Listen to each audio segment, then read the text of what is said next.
Muy buenos días, queridos amigos. De nuevo en su programa Paneo Semanal, en esta Sol 106.5 FM, en todas las plataformas de RCC Media. Estamos aquí como todos los sábados de 10 a 12 meridiano para traerles las noticias, las informaciones, los puntos de vista de mayor relevancia en el mundo. Como siempre, hacemos un paneo semanal por las noticias internacionales, noticias nacionales y nuestros invitados que comparten con nosotros cada sábado. Estamos aquí mientras se integra nuestro compañero Eliseo Almanzar, que viene por ahí, pero vamos a aprovechar para conversar sobre algunas noticias internacionales, pero desde el punto de vista tecnológico, que son el tema que me apasiona, el tema que me gusta. Y esta semana ha tenido relevancia porque a las grandes compañías Apple, Google, Facebook, le han entrado, como dicen los dominicanos, como decimos los dominicanos,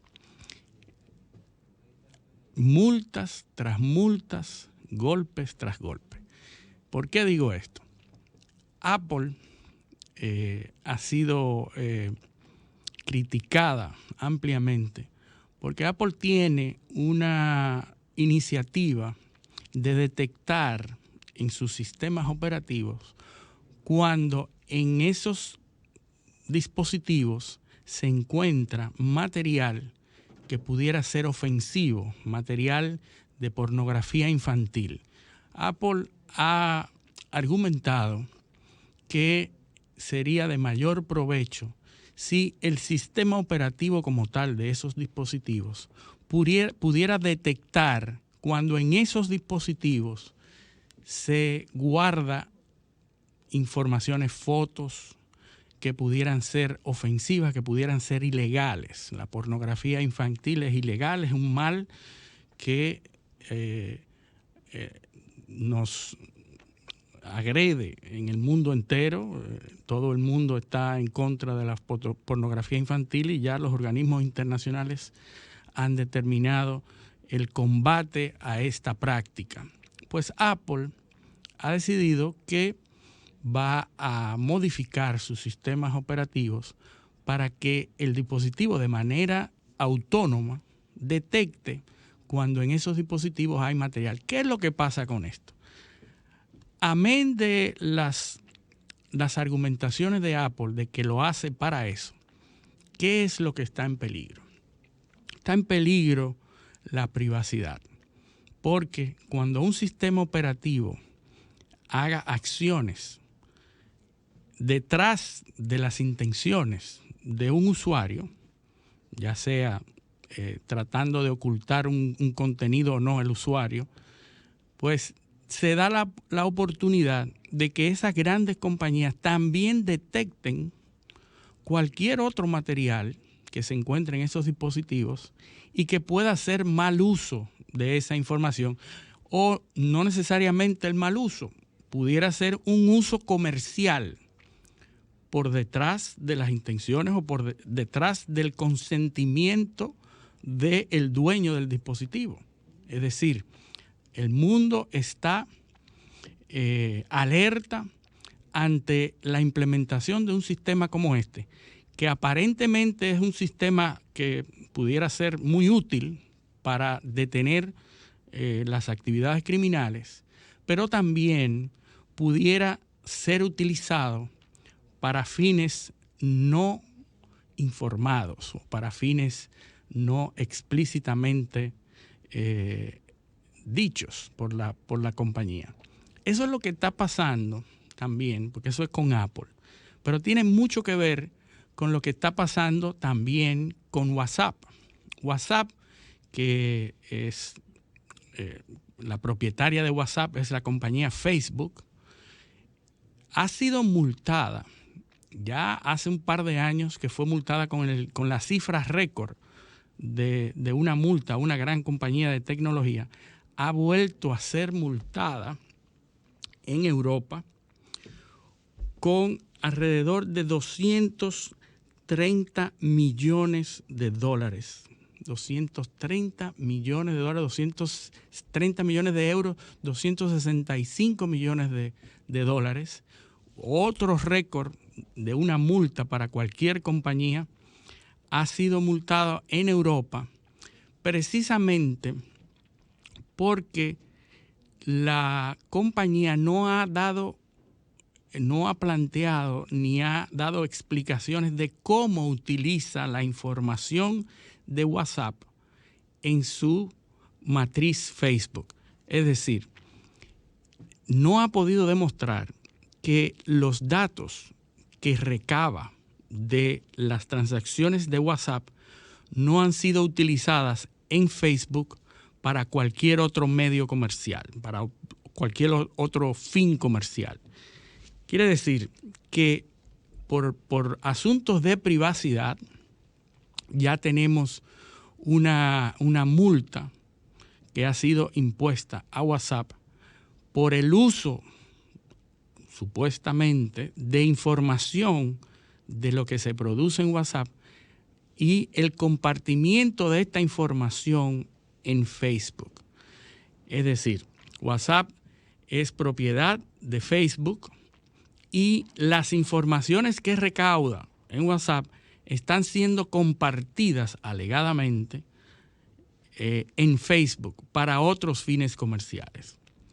Ya sabemos que tanto Facebook como Apple y Google han estado disputándose entre las legislaciones que se han iniciado, que se han propuesto, para que no se restrinja a los dispositivos a que compartan información. Todo el mundo sabe cuál es el modo de negocios, el esquema de negocios de estas grandes compañías que aparentemente no nos cuesta nada a nosotros, pero el esquema de negocios se basa en compartir la información sobre los usos, sobre los sitios que visitamos, sobre la información que compartimos. Ese uso de esas actividades están siendo compartidas en sus matrices para producir iniciativas de ventas. Es decir, venden la capacidad de llegada a sus usuarios de productos específicos. Facebook te vende la capacidad que tiene Facebook de hacer llegar tu producto o el producto de una compañía a los usuarios que están interesados en ese producto. ¿Cómo lo saben? Bueno, porque ellos tienen las actividades en log, tienen el tracking de los productos que a usted más le interesa, los productos que usted más tiempo dura mirando, y esas informaciones son ofrecidas a compañías que tienen productos específicos y esas grandes compañías le venden, le ofrecen un target, una publicidad que pudiera ser más efectiva porque le va a llegar precisamente a los usuarios que le interesa ese producto. Quiere decir que esas grandes compañías manejan y utilizan la información que usted mismo le da. Y entonces hay un movimiento mundial que pretende detener esas actividades. La tercera parte de lo que ha pasado esta semana con las grandes compañías ha ocurrido en Corea, donde se ha iniciado una legislación para que tanto Google como Apple permitan métodos de pago diferentes a los que ellos ya tienen establecidos. ¿Qué significa esto? Que cuando usted va a suscribirse a un servicio de Apple o cuando va a suscribirse a un servicio de Google, cuando va a bajar una aplicación por pago en Apple o Google, tiene que utilizar la plataforma de pago de Apple o la plataforma de pago de Google. Pues en Corea del Sur se ha determinado que esto es una práctica que fomenta la competencia desleal. Ha emitido o ha iniciado una ley que va a obligar a que tanto Apple como Google permitan otros medios de pago, ya sean de bancos, ya sean PayPal, ya sean Venmo, cualquier otra plataforma, de manera que pudiera ser más competitiva el accionar y que no sea una práctica desleal. Saludamos a nuestro compañero José del Castillo. Buenos días, José. Buenos días, Luis. Tú estabas esperando el liceo, pero llegué yo. Exacto, bueno. Para que tú veas. Aquí estamos, imagínate. Todo puede suceder. Claro, no. Pero aproveché el tema que me apasiona, que es el tema de la tecnología, que hay que seguir vigilando, porque las cosas que se están dando, incluso en Europa también hay otra iniciativa de propiedad intelectual en contra de Google, porque Google utiliza la información de las noticias de otras fuentes, tanto de la BBC, del País, de otras fuentes, y la publica en Google News, pero no le paga a ninguna de esas agencias de noticias. Y esas noticias llegan a través de la plataforma de Google News, pero no pagan los derechos de propiedad, como es el esquema de las noticias. Las agencias de noticias tienen esquema con todos los países, la agencia F, la agencia BBC, y tienen un esquema de negocios ahí, pero Google la utiliza y no tiene que pagar nada. Sí, bueno, primero saludar a todos los que nos escuchan y nos siguen a través de las plataformas de redes sociales, nuestro canal de YouTube y demás. Realmente es un tema interesante que cada día nos presenta nuevos retos desde el punto de vista normativo y legislativo. El mundo ha estado también agotando una agenda para regular las actividades en la web, no solo de los grandes conglomerados tecnológicos, Facebook, WhatsApp, Google, Apple y demás, TikTok y otros, sino también del ciudadano, del que se conecta día a día. Y de hecho, uno de las principales preocupaciones es la exposición que tenemos cada vez que hacemos uso de la tecnología de la información y la comunicación, y sobre todo el uso del acceso a la banda ancha, al Internet.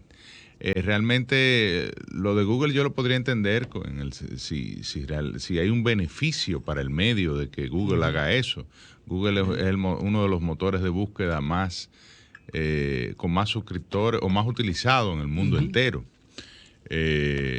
Probablemente esté en el primer lugar. No, en el primer lugar. Entonces, porque tiene todas las plataformas Android y tiene todas el buscador más utilizado. Pues para un medio que Google lo tenga dentro de su listado de fuentes de información, genera un beneficio colateral, porque la gente luego accede a ese medio a buscar más información y luego queda expuesta a publicidad por parte de ese medio, o al uso de su información o de sus perfiles o de sus preferencias, no solo por parte de Google, sino también de ese medio que tiene regularmente, si no todos, tienen herramientas para medir esto, generar Big Data y a partir de ahí bombardearte en ese website, en El País, por ejemplo, que es uno de los más visitados en español, digamos, y que además tiene versiones de la versión española, la versión mexicana, la versión latinoamericana, brasileña,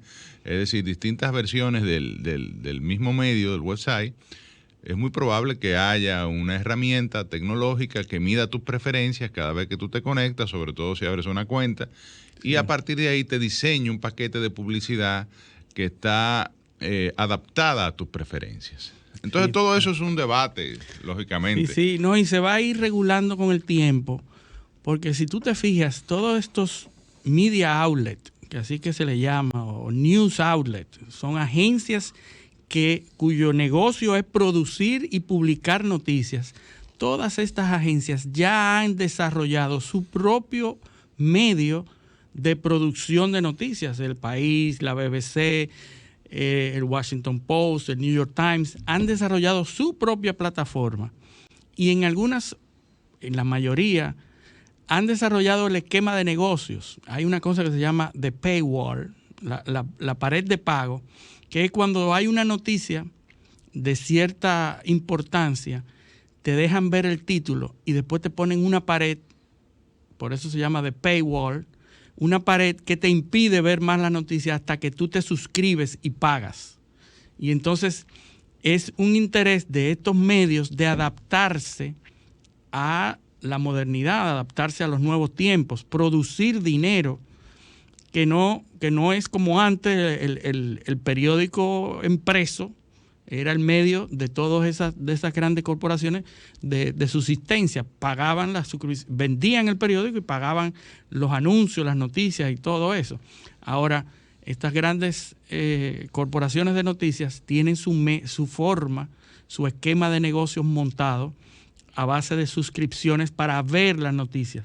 El problema es que Google toma las noticias y las pone en sus plataformas y en su Google News sin tener que pagar, sin tener que pagarle a los medios. Y es lo que Europa está debatiendo hoy, de que Google tiene que hacer un negocio, que tiene que establecer un medio para pagar la propiedad intelectual de las noticias que se producen en esos outlets. Yo a lo que me refiero que hay un beneficio común, es decir, yo le pediría a Google que utilice todo lo que yo digo, la información, y lo publique. Siempre y cuando el target final sea mi website, mi plataforma. Pero tiene que si decir, llegan a mi plataforma, yo estaría contento. Bueno, porque pero van hasta a tener la prensa escrita, cuando utilizaba, y tú hacías el símil de las agencias de noticias, que son productoras de noticias, agencia francesa, y Tartás en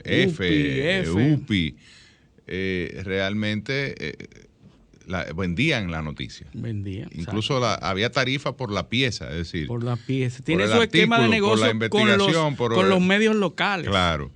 En este caso yo entiendo que hay una referencia al medio, por lo menos la fuente. Y en el periódico tú veías UPI. Sí.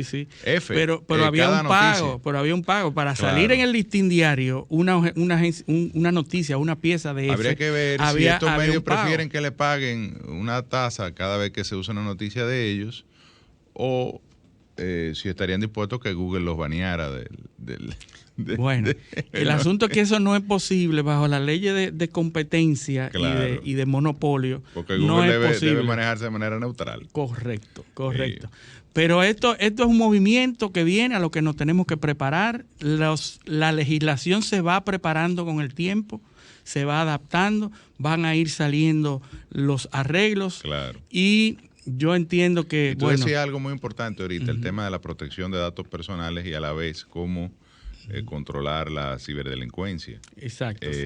Porque las herramientas y métodos regularmente violan aspectos de confidencialidad, que incluso en la mayoría, prácticamente todas las legislaciones, en el caso dominicano, incluso a nivel constitucional, es un derecho fundamental, el derecho a la intimidad, lo cual entra ahora en conflicto en cómo perseguir este tipo de prácticas que son nocivas, dañinas, no solamente la pornografía infantil, el grooming, por ejemplo, que es el acoso sexual en las redes a niños y niñas,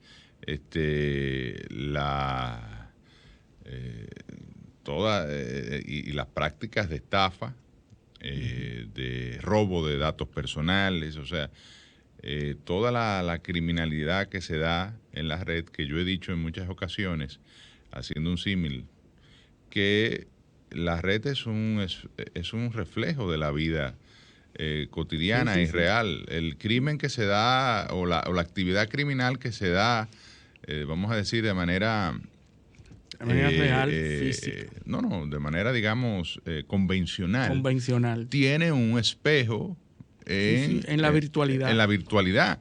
Pero además, incluso el crimen a nivel convencional utiliza herramientas tecnológicas como los teléfonos, los mensajes, el famoso dark web, que se utiliza para hasta contratar servicios de sicariato, para vender data robada, por ejemplo, data de tarjeta de crédito y demás. Y todo esto implica un reto regulatorio, decía yo al inicio de mi comentario.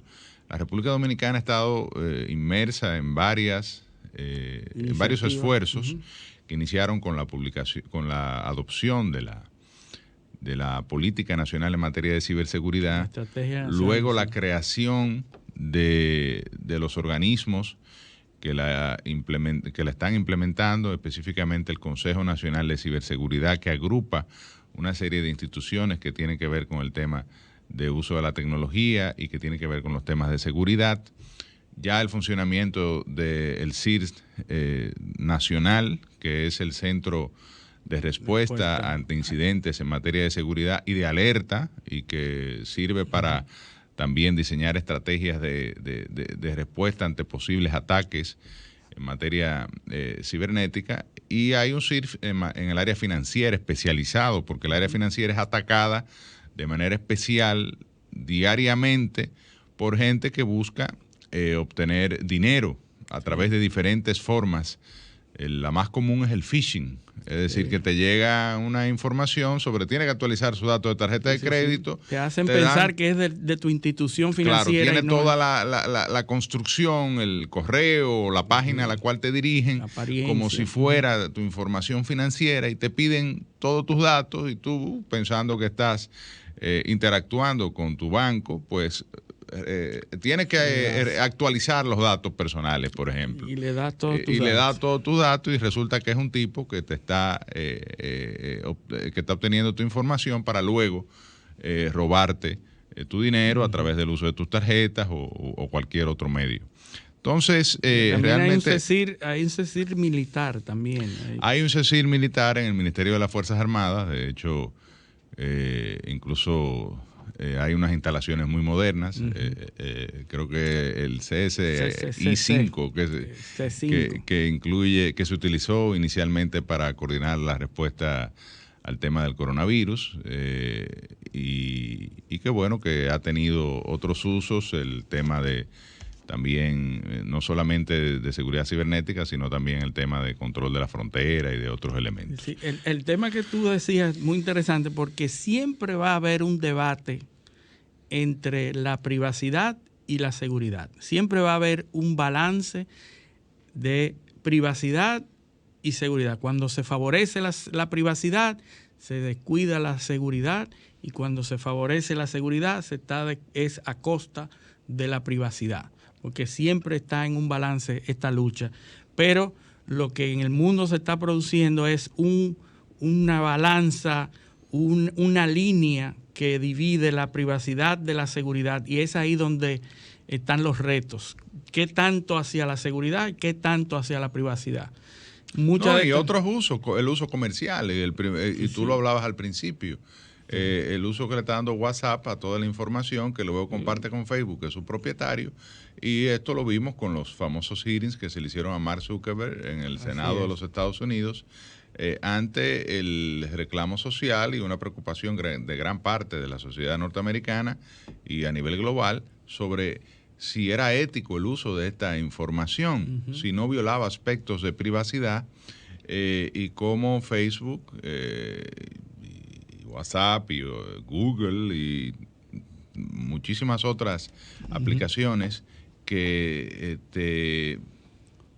utilizan tu información personal. Tú mismo la brindas. Utilizan tus gustos. Tú brindas tu propia información. Utilizan tus usos recurrentes en las aplicaciones. El tiempo que duras mirando, lo que ves. Entonces, sin autorización tuya o con autorización, a veces implícita, una autorización implícita, porque tú estás usando sus redes. Sí, pero tú estás usando para algo, no para lo que ellos están usando. Ahí es donde está la línea divisoria de lo que ya la Unión Europea ha iniciado con el GDPR, la Ley General regulatorias sobre la privacidad.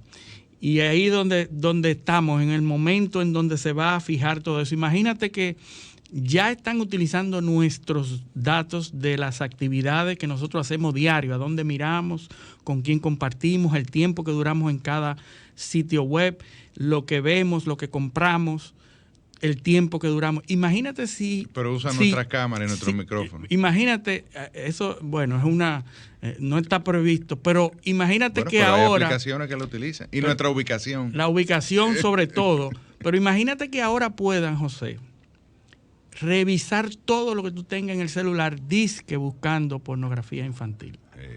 Que tengan la capacidad de escanear todo tu dispositivo. O sea, que legalizaríamos todo, Pegasus correctamente. Para uso sin autorización. Es ahí donde está el detalle. ¿Por qué está Google y por qué está Apple tan interesado en combatir la pornografía infantil? Bueno, esa es una pregunta. ¿Por qué? Porque tendría que escanear nuestro dispositivo. Pero además yo te pregunto, la pornografía infantil ciertamente es un acto deslenable que tiene que ser perseguido. Criminal, correcto. Pero hay muchísimos otros crímenes que se dan con el uso de la web y la tecnología. Y que no implicarían tener que revisar todo tu celular para ver lo que hay dentro. Claro, pues, ¿por qué no, digamos, revisar tu celular para ver si tú tienes algún indicio de actividad de narcotráfico? También. Un flagelo que destruye vidas en el mundo entero y desintegra familias y genera otros crímenes asociados al consumo de las drogas. No dude que alguien salga con esa idea, con tal de escanear tu dispositivo, ellos van a combatir lo que sea. Sí. Porque el verdadero objetivo es mirar lo que hay dentro y chequear qué es lo que tú tienes. Sí, siempre ahí para sacarle provecho. El punto es que la información es poder. Es poder. Y la lucha por el poder es uno de los elementos privacidad esenciales del ser humano. Versus seguridad. Ahí es que está el detalle. Aprovechamos y le damos la bienvenida a nuestro estimado compañero José Eliseo Almanzar. Buenos días, Eliseo. Bueno, buenos días. Ya me puse al día con ustedes dos aquí. Sí, quería decir, Eliseo, que yo sé que tú eres muy acucioso en eso. Que yo te venía escuchando de camino aquí al programa, Luis, y nada más pensaba en la representación del hermano mayor, del Big Brother de George Orwell. Sí, claro. Que fue una obra escrita en los años 40. Big Brother. Y ya él preconizaba, ¿no?, cómo el Estado, en este caso... Una sociedad podía ser completamente vigilada. Ya aquí estamos en la lucha hace tiempo de que las corporaciones tienen más poder el INSOC, que los estados, que los gobiernos, que los políticos. Y bueno, ha habido representaciones futuristas sobre que los nuevos gobiernos serán los gobiernos corporativos o conglomerados corporativos que dirigirán Europa, Estados Unidos. Ya, de hecho, tienen una influencia. El problema es que las legislaciones de todos los países no están adaptadas a que el enemigo o la parte a defender sea una multicompañía. Claro. O sea, los estados están preparados a defenderse de otros estados. Los organismos multilaterales están conformados por estados. Por estados. No por corporaciones. Bueno, hay un... El derecho internacional está conformado por estados. Así es. No por corporaciones. Bueno, aunque cada día la línea es más imperceptible entre dónde termina el poder de la corporación, hasta dónde influye las corporaciones en los políticos que dirigen los estados, en los gobiernos y finalmente en los organismos internacionales. Y de hecho, este debate que estamos teniendo en el día de hoy, muy interesante, diría yo, y actual, lógicamente, es un reflejo de eso, porque los gobiernos están tratando de regular a compañías como Apple, como Google, como Facebook, como WhatsApp, que son realmente las que manejan, dirigen, y de hecho se han hasta escrito tratados, son las que crean incluso la que establecen cuál es la realidad a través de la percepción, la famosa posverdad, ¿no? Ya la verdad no es la verdad, sino la que la mayoría de la gente cree y manipula a las corporaciones, sobre todo las tecnológicas, y todas utilizan herramientas de este tipo, manipulan Y también segmentos de mercado, segmentos de población y países y también gobiernos. una transacción básica a la que hemos llegado en la modernidad, ¿no? Un dilema. ¿Cuánta privacidad debemos sacrificar para tener seguridad? Exactamente. La línea entre esas dos. Ese dilema que nos eso es lo que vemos diario. Que nos acosa a diario. Sí, lo que pasa es que a veces ni siquiera nos damos cuenta de que estamos cediendo nuestra intimidad, nuestra privacidad. No reparamos en el momento en el costo que eso puede tener y las consecuencias que eso puede generar, porque estamos recibiendo una contraprestación, ya sea porque estamos jugando en una aplicación de juego o porque estamos informándonos a través del uso de la de las aplicaciones de información, o que estamos en un motor de búsqueda buscando, consultando al famoso Dr. Google, que todo lo sabe, o en Wikipedia, donde está la información.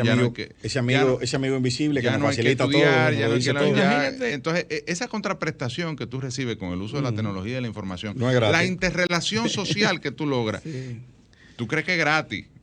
Bueno, muchas cobran, pero tú crees que en principio es gratis, lo haces y no te das cuenta que estás cediendo una cantidad de espacio privado, de información privada, que el otro la usa sin que tú sepas para qué la usa. Y ese es el gran debate. Sería inconcebible 50 años atrás. Sería inconcebible que tú digas que el servicio postal va a revisar todas las cartas y la va a abrir todas y la va a leer y la va a cerrar y te la va a entregar. Sería inconcebible que uno pensara eso. Por eso es exactamente lo que está pasando hoy. Violación de correspondencia, por Dios. Ese es un crimen federal en Estados Unidos y en Europa. Pero en todas las legislaciones. Sin embargo, toda la información que tú compartes y te recibes corporativa y personal es a través de correos electrónicos, de plataformas de correos electrónicos, donde el proveedor tiene la absoluta capacidad de mirar lo que hay dentro, mirarlo. Entonces, ya nosotros aceptamos eso que 50 años era inconcebible imaginarse, y ya nosotros lo aceptamos sin ningún problema. Entonces, miren lo que está pasando. Eso es lo que está pasando aquí. Bueno, y otro tema, por ejemplo, de lo que está tratando de pasar en El Salvador, que el Bitcoin en 7 días o en 10 días, el 7 de septiembre, entra en 3 días, entra en vigencia la ley que implementa el Bitcoin como medio de pago oficial en El Salvador. Es decir, el dólar y el Bitcoin deben aceptarse de igual manera. El dólar, que es la moneda nacional, ¿no? La moneda de curso legal. Sí. Y ahora el Bitcoin. Pero todo el mundo dice, bueno, ¿y cuál es el impacto del Bitcoin en El Salvador? Bueno, los organismos internacionales, Bukele, que no es tonto, es muy inteligente, él podrá ser muy...